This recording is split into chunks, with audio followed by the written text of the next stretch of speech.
Welcome to Fifth Wednesday. I'm James Browning with the Small Group Network, and Fifth Wednesday is our special bonus series. They usually happen roughly every time there are 5 Wednesdays in the month. And typically there are shows that are outside the normal flow and topic of conversations that we have, but that are just too good not to include. This episode is an interview with Ruth Haley Barton, the founder of the Transforming Center in Wheaton, Illinois. Ruth is a teacher and author of several books, including, but not limited to, Strengthening the Soul of Your Leadership, Invitation to Retreat, Pursuing God's Will Together, and Sacred Rhythms. Typically, Ruth speaks with leaders and church leadership across the country. In this conversation, I have the opportunity to sit down with Ruth and talk about her new book, Embracing Rhythms of Work and Rest, which leads to a conversation on keeping the Sabbath and why we tend to be so bad at it. Ruth also touches briefly on sabbatical, but for the full look at both topics, you'll have to read her new book. And speaking of the book, stick around to the end of the episode to find out how you can win your very own copy, or check out the show notes to find out where you can buy an early release edition. Now, let's jump into our conversation with Ruth Haley Barton.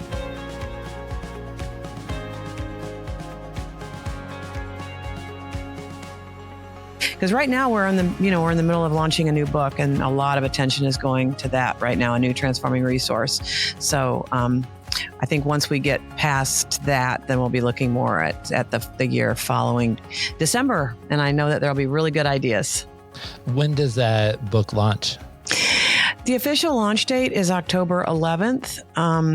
Embracing Rhythms of Work and Rest, from Sabbath to Sabbatical and Back Again. But this is so interesting. The book came to the publisher 3 months early. So they pushed really hard because of paper shortages to get everything in early so that we could meet the October 11th date and have that guaranteed. But instead, we ended up with the book 3 months early. We got it in early July. So it is actually out, and the publisher is selling it. It's not available on Amazon yet, but it is available through the publisher. So, but we're pushing towards, big launch activities on October 11th, and in the midst of recording our own podcast season about the book right now. And for anyone listening who wants to purchase that, the link will be in the show notes and all of that. And for anyone who wants to wait or wants the Kindle version, we'll put that link in there Great. as well. Great. But that's honestly kind of a minor miracle. Like literally everyone else is 3 months late. I know. And we weren't prepared. I've been joking about the fact that it's like having a premature baby. We don't have the crib. We don't have the room painted. Like, we had a really good launch plan, and having it come in early actually sent us all into kind of a tizzy. Because we weren't prepared. So now we feel like we have a tiger by the tail, and we're now trying to keep up. But, in some ways, the book is a lovely summer book. So those who got it in the summer, I think, are going to be blessed because it looks like a summer book, and also it's about rhythms of work and rest. And so many people, as they come into fall, they're trying to think about, how am I going to do, my life now coming up into the fall? And so if people who did have it early take a chance to read it, then it actually can give them the opportunity to think before the fall, how do I want to establish sane rhythms of work and rest in my life as I enter into the fall season? Because for many pastors, the fall is a very busy launch type of season. So it's almost too late to try to think about rhythms then. It's much better to think about it early. So I would suggest going to InterVarsity Press's website and just ordering it. They're giving a good 30% discount right now. And so you can get it if you want it. Yeah, that's actually exactly what we're going to be doing. We're going to be doing a giveaway with this, and I will be ordering directly from them and sending that out to the giveaway winner. So if you're listening to this, check the show notes for how to win your copy of the book. I am about halfway through it. We had on our end a mix up on scheduling.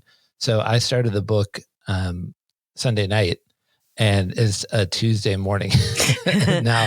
So I will say I've sped through about 3/4 of it, but I think I'm going to reread it a little bit more slowly after this interview. In true Sabbath fashion. Yes. Slow it down. Yes, exactly. It's very convicting. Like, it's like reading about a particular sin while you're committing the sin. So I feel your pain. I really do. Yeah. And to be honest, I'm proud of myself for not also trying to listen to your podcast while reading the book to catch up with this. So that probably would have been a bridge too far. Yes. Tell us a little bit about your new book, the book that you have coming up, Embracing Rhythms of Work and Rest from Sabbath to Sabbatical and Back Again. And you had mentioned this earlier in just us getting to know each other, that this is kind of an odd timing for the book because right now is ramping up to be the busy season for everyone. So right as everyone is getting their calendars too full, you're saying, all right, we need to take a break. Mm-hmm. Tell us a little bit about the book. Well, I was mentioning that we ended up getting the book 3 months early, which is unprecedented in publishing. I mean, I've published many books and I have never had anything like this happen before. And so it was meant to be a fall book coming out October 11th. But we ended up getting it in the summer. And there was a part of that for me felt quite right, because not only does the book look like a summer book in terms of the colors on the cover, but also I think many people as they enter into their fall are thinking, how can I do this one differently?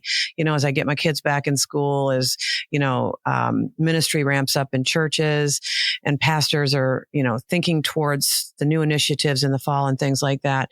To be talking about the subject of Sabbath before we get back into all that could be really beneficial before it's too late, right? Before we establish all these things in the fall that just have us running around like crazy people. Could we think a little bit about our rhythms of work and rest, which God intends for us? God does not intend for us to work 24/7 all the time, every day of the week. We were not created like that. God knows we cannot function like that for the long term, that we will flame out, that we will burn out. So God has given us this gift of Sabbath and a real rhythm of work and rest. And so I think the timing could be perfect for some of us to consider what are the rhythms that I want to establish in my life now before I get into the craziness of the fall?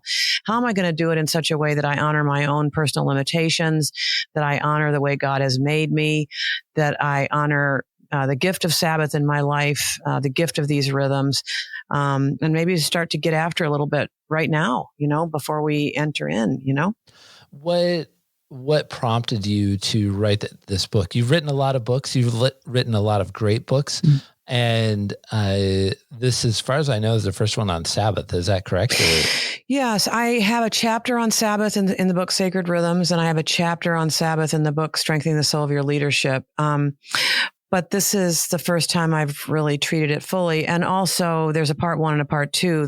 The first part is on Sabbath, but the second part is on sabbatical as an extension of our Sabbath practice. And so this book is unabashedly addressed towards pastors and leaders in denominations and elders and people who have the opportunity to establish and shape the life of a community.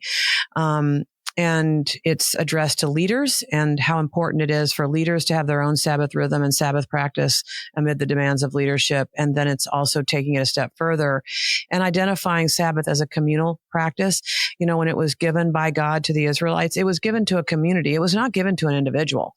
It's not about individuals trying to figure out how to take a Sabbath and get some rest. It's really about how whole communities can order their lives around rhythms of work and rest, and particularly honoring the rhythm of the seventh day that God intends for us to live in. And so then how can we embed this in our communities? How can we order our whole community's existence around keeping a Sabbath? And I actually introduce a new bit of phraseology, a new bit of language to talk about Sabbath communities, what it would look like for our community to be a Sabbath community. In other words, a community that orders its life around Sabbath keeping. So it's very challenging because even the leaders that I've been talking to about it so far feel very challenged by the idea that part of their leadership might be and should be to establish Sabbath rhythms. And many leaders have not thought about it that way. They've not thought about that as part of their leadership. But I really rely on the life of Moses to say that God gave the instruction about Sabbath to Moses, who was the senior leader of the Jews, of the Israelite people. And it was his job to lead the people in establishing this rhythm. He did not delegate that to Joshua or Aaron or anyone else. God said, you yourself are to teach the people how to keep the Sabbath day holy. And so a drum that I bang in this book is that it is a part of our spiritual leadership as leaders to lead people into the practice of Sabbath. And then sabbatical is just a part and parcel of that pattern. You also in the book talk a bit about communal Sabbath in regards to family. Can you tell me a little bit about what that looks like and what your experience is? You kind of go through some of the different life stages and how people do that. I have a 6-year-old and a 4-year-old. And rest is challenging for my wife and I. And a lot of times we take turns on it. That's right. That's what you have to do. For us to rest as a family. Yeah, that's what you have to do. Yeah. So again, this is another aspect, another layer of Sabbath keeping as a communal discipline. Sometimes when I teach on Sabbath, many times when I teach on Sabbath, somebody in the room is going to raise their hand and say, well, I take my Sabbath on Monday when the kids are at school. How do you feel about that? And I'm like, well, I can't endorse that because Sabbath keeping was always meant to be taken with your most intimate community, and that is your family. And your worshiping community. Of course, in the Jewish history, it's part of their ethnicity is for the whole community to stop and cease and have a different kind of day. I think that opportunity is going to be tough for us because our whole culture has moved so far beyond identifying any one day as being a special day, a set apart day. But I think in terms of our families and in terms of our worshiping communities, there is an opportunity for us to establish rhythms within those communities. And so what that means is that we need to find a way to practice Sabbath, no matter what our season of life is in our families. And that means that Sabbath is going to look different through the seasons of life, which is why I spend a whole chapter really allowing some voices who are in different seasons of their own lives to speak about their own experience. So when we have young children, that's one of the most challenging seasons of life for Sabbath keeping. But I do think it's still possible to slow down the schedule. You're stripping out everything from the schedule except your family and what would delight you as a family. So when children are young, it might be a trip to the zoo. It might be going for a walk. It might be, going swimming. You're planning it around what would delight your family and enable your family to be together and enjoy the gift of God within your family. For parents, it also means I have a big chapter in the book on unplugging. And so even to be with your family unplugged from everybody's technologies is huge. I mean, that's a different level of presence than our children often ever get from their parents, is our full attention without us always checking our phones or doing texting or checking social media. That's going to be different in and of itself. And then the other thing that I could suggest is that, number one, you're making it a day for your family to delight in being together, and whatever that looks like for you. Now, I know parents are tired, and the idea of Sabbath and rest and taking a nap is just something we long for. So another thing that could be different on the Sabbath, that if your kids still nap or take quiet time of any sort, that rather than us rushing around trying to get tasks done, because we're having a Sabbath too, when the kids nap or when the kids take a quiet time, and we can train them in this. We can train children to have a quiet time, to sit in their bed or to sit in their crib and have quiet. Then we take a nap too. We don't rush around trying to wash the floor and check email and, all of that. We stop too. We crawl into bed and take a nap. And so whatever the space is that we get, we take it and we allow it to be a resting time. So those are a few ideas. The book has way more ideas than that for how parents of young children can do that. But there's other seasons of life too that make Sabbath really challenging. And so I tried to address them all in this book with just some really practical ideas. You're really speaking my wife's love language, which is naps. She Yes. is a big fan of naps. And it was a struggle for us early on in our marriage because if I take a nap, I can't fall asleep at night. Mm-hmm. And I already need less sleep than my wife. When we were first married, I thought, when you're married, you go to bed at the same time. Mm-hmm. And so I would just lay there in bed, like staring at the ceiling or reading a book or something, and she'd be sound asleep. She honestly just needs more sleep than I do. Yeah. But she's been big on teaching our kids about rest time.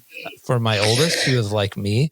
She does not need a nap. She does need to sit in a room and play quietly or whatever. And to let the RPM slow down. And when we moved out here for our most recent job, I don't have any responsibilities on the weekend at our church. I'm very fortunate in that. And so our church has both Saturday and Sunday services. And we started attending the Saturday at 4:00 service. And that meant that Sundays, we didn't have anything. That's right. And I'd spent my whole life in the church or working at churches and being busy on Sundays. And then all of a sudden it feels like having the first day of the week off as a family. And so we did exactly what you just suggested. We got a season pass to the San Diego Zoo, and we go once or twice a month to the zoo or safari park, and just it's an hour away, so it's a long car ride. Kids are just sitting there listening to audiobooks. I've listened to Amelia Bedelia 1,000 times and all of this, but it changed our family. Like it made a huge difference in that.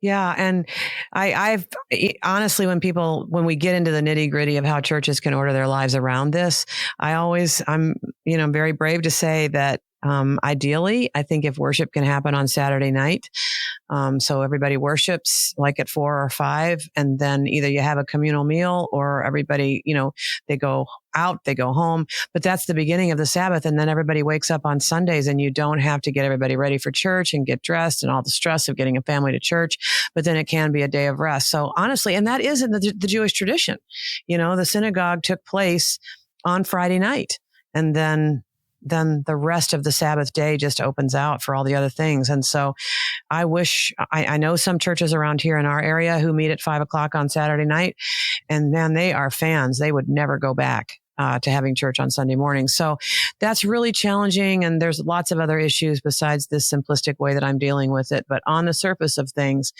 if there was a way for people to worship on Saturday night and have that be the beginning of their Sabbath, and then wake up on Sunday with the day open to them for being with family and being in that intimate community, I think there's a lot to be said for that rhythm. And you're fortunate that you have the opportunity to enter in, because I can believe you that it has changed your family's life together.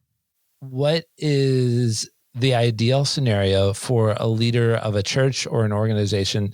What would communal Sabbath look like in that context? Well, those are two very different things. So let me start with the church, because even for one thing, small groups won't have the same kind of authority to shape the whole church's life, if I can say it that way.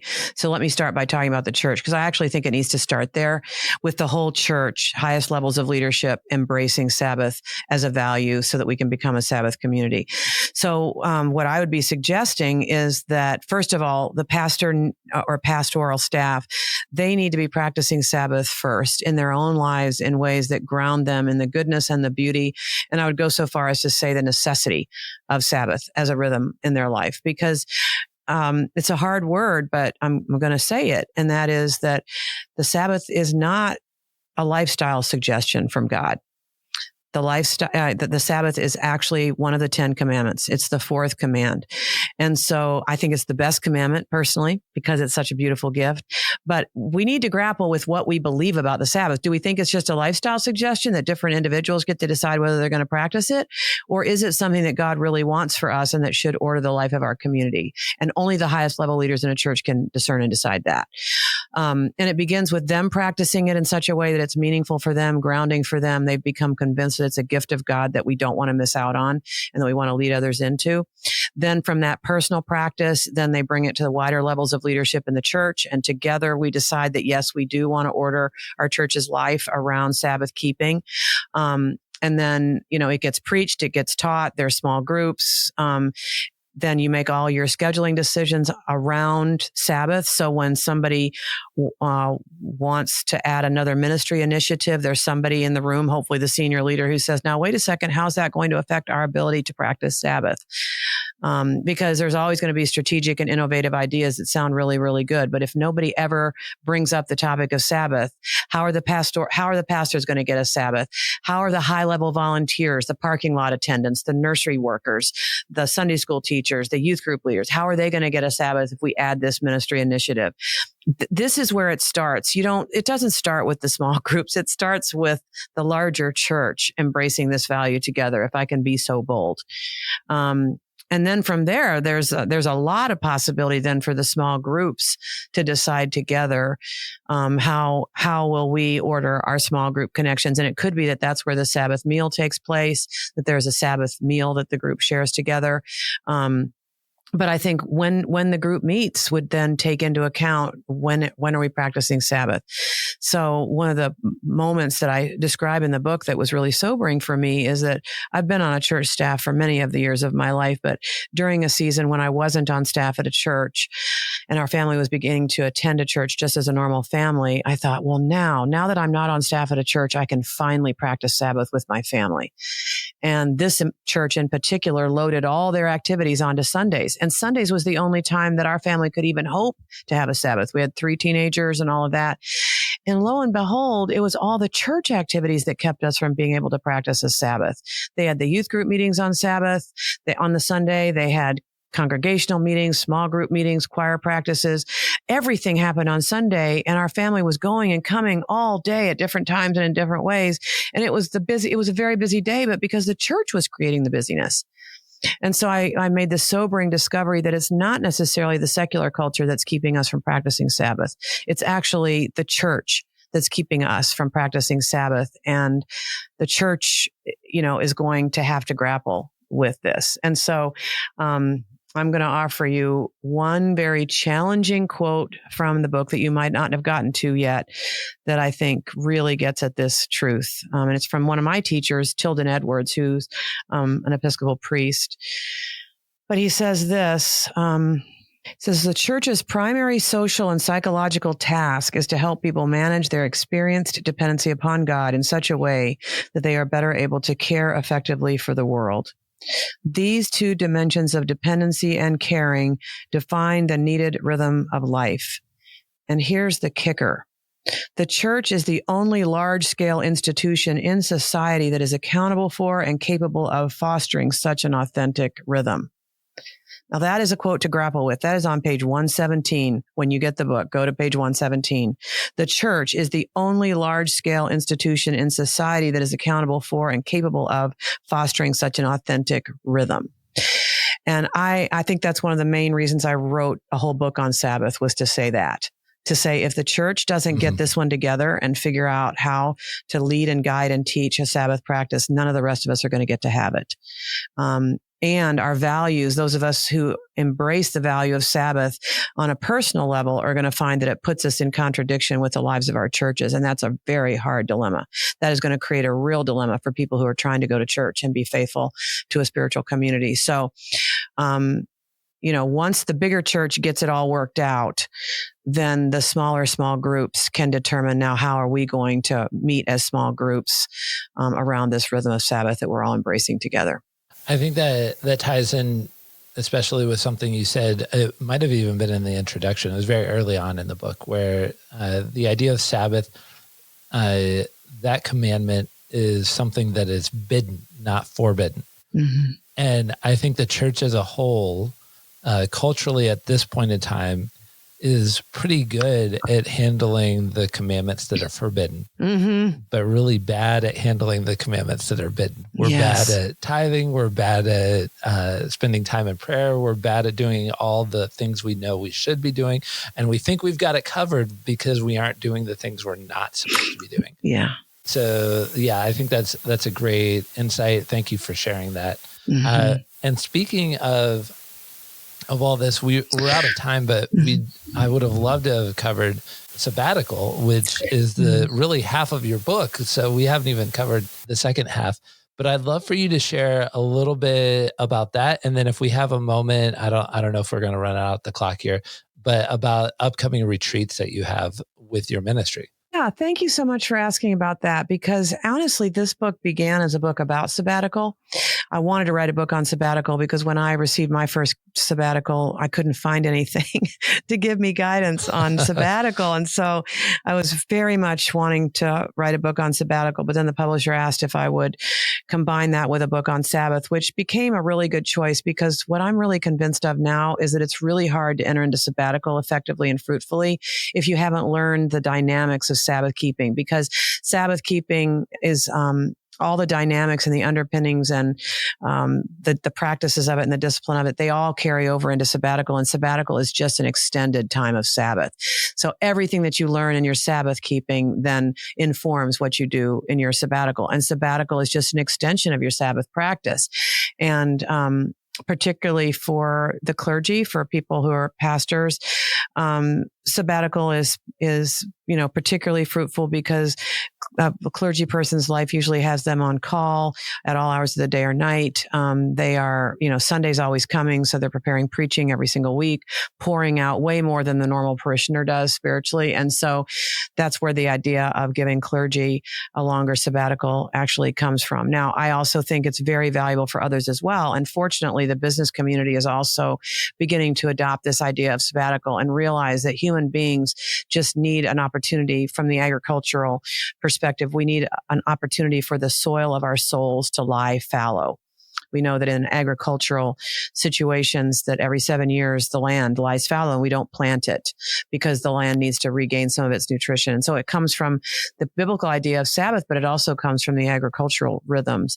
And so the next half of the book is about how to plan for and unplug and engage in a significant sabbatical season and how to be nourished and replenished and meet God in those places. And so I have a particular passion about that because I think it's something that we're still grappling with. And I think oftentimes it's not embedded in the employment agreements and things like that as it could be. Some denominations actually have it embedded in their denominational policies and practices, but many independent churches don't have a sabbatical embedded in their call papers or the employment agreement or whatever. And I highly suggest that for a community that wants to identify itself as a Sabbath community, that the Sabbath policy for pastors and clergy is actually embedded in their policies and in their procedures.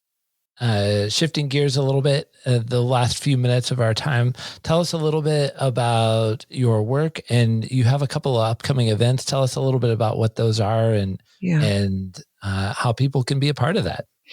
Yeah, well, the Transforming Center, as we said, it's existed for 20 years. And the core offering, our whole ministry is organized around our core offering, which we call the Transforming Community Experience. And it is a 27-month experience delivered in 9 quarterly retreats. It's a cohort so that pastors and leaders sign up to be a part of a cohort. And there's a covenant, and they covenant to stay with each other through the 27 months.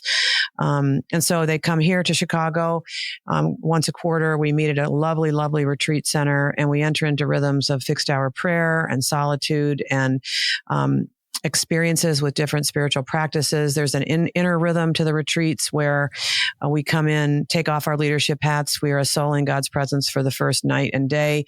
And then in the evening, we practice group spiritual direction as our way of being together in smaller groups. So we're experiencing that, the emphasis of that practice in a communal environment. And then the next morning, somewhere along the way, we switch gears and start to focus on the leadership applications of those practices. So it's very practice-based, but leadership with a leadership emphasis. How do these things relate to our lives in leadership? And so our next Transforming Community starts in June of 2023. We are accepting applications already. We actually have an early deadline coming up for August 30th, 31st. So people can get a bit of a discount if they were to sign up before August 31st. And so, yeah, it's an application and it's a good application process in terms of us trying to identify where are you at in your life with God that would cause you to want to sign up for something like this, because it's a significant commitment. I call it an immersion experience in spiritual formation for leaders, an immersion experience in transforming leadership, if you will. So people need to know that it's a significant commitment. They need to be ready, and we'll help you discern that through the application process. That does sound like a very sacred time. Honestly, it sounds very special. Yeah. Ruth, thank you so much for your time. One of the best parts about being in a podcast like this is the fact that a lot of times if you're listening to somebody, like normally if you're just listening to a podcast, you're something interesting, you're like, oh, I'd love to ask them about that. Well, now I got to. So yes, indeed. I appreciate that. I'm glad for that too. Well, thank you. Thanks for a good conversation and for your passion for it. Really appreciate it. My pleasure.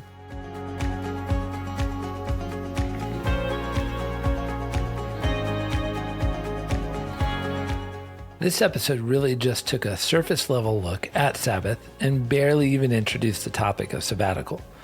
If you want to go deeper, check out Ruth Haley Barton's book, Embracing Rhythms of Work and Rest, by winning a copy from us or by purchasing an early release copy directly from InterVarsity Press.